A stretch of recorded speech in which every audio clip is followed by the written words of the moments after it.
ESPN Saturday night continues. We've got a highly anticipated matchup here between Carbon and Str8 Rippin.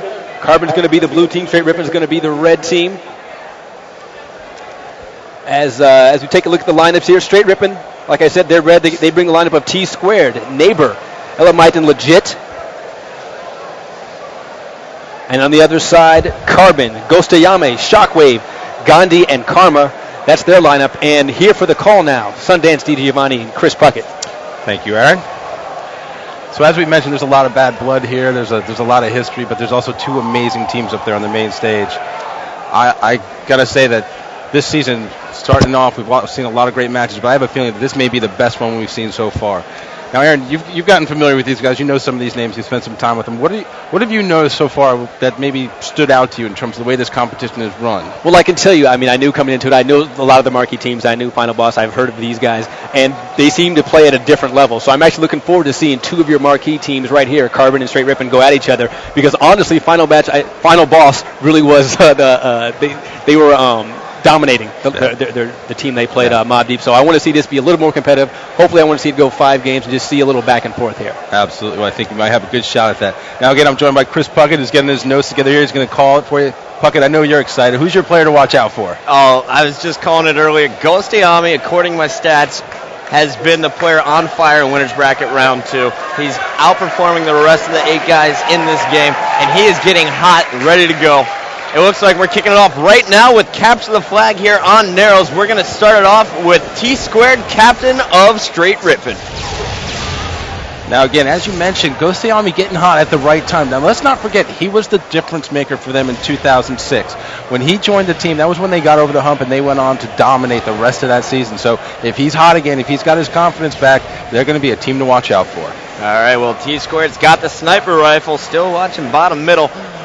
Looks like Legit already has the rocket, so Str8 Rippin off to a great start. They have control of the power weapons. Gandhi's got a sniper of his own over on the Carbon side, but it's going to need to be a big, strong push from Ghostayame and Karma, the two strongest BRs on the team right now, to take control of the middle. Absolutely. Now you just saw that flagpole in the middle of 2 Carbon players. Shockwave actually goes down. The flag is still away. That's aggressive play, which is what we've come to expect from Str8 Rippin.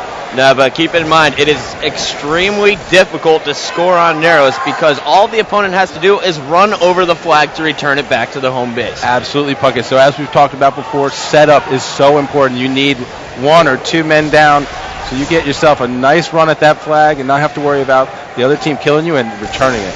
Guys, I know we're early in this match, but already I can feel a difference. These guys are not giving any ground. They're both trying to set up, it looks like, but neither side is giving any leeway.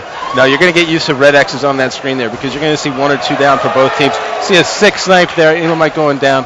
Now the thing about this is, remember, with Karma now picking up the sniper rifle, when you get on a roll, when one of these players at this level gets hot, that means the other team has to focus on them. And now when you have this level of skill on your team, number 2 guy, number 3 guy can step in and really be the difference maker. Now coming into this tournament, I was so excited for this matchup to possibly happen. A few seeds had to shake up for this to happen, and they did work out perfectly. I did not expect Str8 Rippin to be meeting up with Carbon. That's our number 2 and our number 3 team from 2007 meeting up this early in the game. And so far it's been an amazing match. Neither team has been able to really establish control, except right now we have 3 down for both teams. We have Karma here, top middle, the last member alive. And actually it looks like Shockwave's going to be running the flag while Karma's trying to provide cover. But Ghostayame and Gandhi got to get there to do some nice defense work here from Gandhi. They got to get in there to support that flag, as Shockwave is now tricking all players and bringing that flag over man cannon. Now you see what happened there was he was intending to go boot, but what actually happened was he mixed the pole, had to go back, go man cannon, so now he's actually close to getting a sneaky cap here. He's got some teammates in front of him. We're going to lay down some fire, and he's going to try and run it in here. Oh, he got stopped. Wow. But check this out. We have Neighbor who just clutched it across the map, a double snipe, but there's no one there to stop it, and Carbon will take that first flag. It was put in there by Ghostayame and Karma. Nice work by those two to come through in the clutch. Neighbor almost stopped. An amazing play there.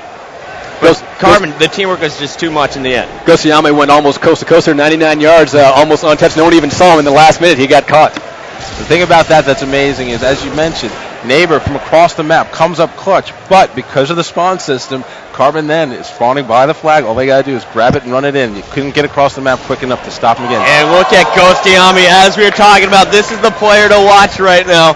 Ghostayame had a lot of haters coming into this tournament, but I went to his house to watch him play. He's been on Xbox Live every night, back at college, in between classes, in between studying. He's been putting as many hours into this game as he could right before the tournament, and he is prepared, Sundance.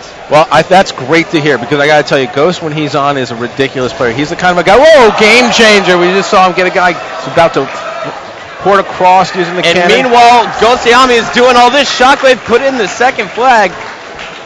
And look at this. We are checking out as Ghostayame back in action once again. He's going after the flag, but it looks like Str8 Rippin is going to be able to make a defensive stand here.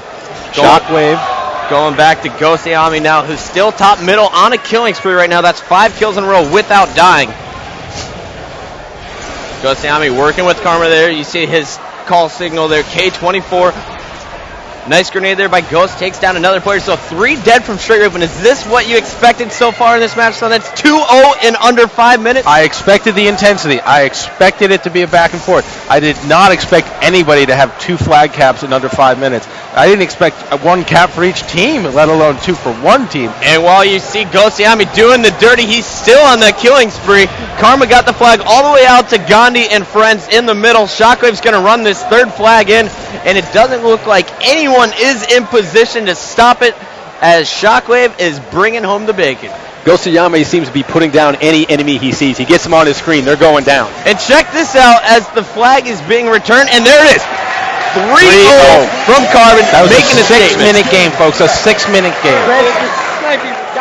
And you see the former coach of Carbon, XXX, there in the striped shirt, sitting behind the Str8 Rippin roster, while Carbon, they have a new coach in the red there. That's Ricky, Gandhi's older brother and Karma's roommate. You want to talk about a little bit of bad blood, okay? We've already talked about Gandhi and T2. But you know what? I think XXX is maybe feeling like he got a little bit disrespected last season. People said he wasn't adding enough. Well, you know what? He's on the other side now, and he's got something to prove, just like these players do. All right, well, let's take a look at the stats here. Ghostayame going off 16, 10, and 6, a positive 10, and he was on an 8-kill spree at the end of the game while they scored 2 flags during that time. That's crazy. I want to point out one other thing that we saw while those stats were up there.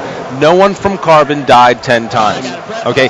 Nobody in an objective-based game dying 10 times means you're doing what you want. It means the other team is on respawn, and they're basically getting crapped on. It seemed that Ghostayame was just simply out there hunting, just putting down enemies wherever he saw them, sort of freelancing, and he did a good job at it. Oh, he was the hot hand for sure. And it was great support, though, from Karma and Gandhi, weakening those players while Shockwave was focusing on the objectives, and the whole team is just meshing really well. Exactly. This is the Carbon team I was hoping to see. I know they've been putting in the hours, and they're coming out here to silence all the haters. Absolutely. And you know what? And you see trust there, because last year, Ghostayame would not be trusted and supported. They would expect Gandhi or Karma to go on the slaying role. So now what Str8 Rippin needs to do to counter that is they need to come back in this game right here, and they need to make a statement. They need to win big. They need to get somebody on fire. Legit, Neighbor can both go off at a heartbeat. T2, as the coach, as the captain, needs to go into that leadership role and really guide his teammates to a victory here. And I would say a decisive victory, because they just got schooled 3-0. Str8 Rippin did not look like a top 5 team just now. It looked like it could have been anybody out there getting run over by Carbon. I guarantee you by the time this series is over, you will see the real Str8 Rippin. I don't think you saw him in that game. I think maybe Carbon snuck up on him, because you know what?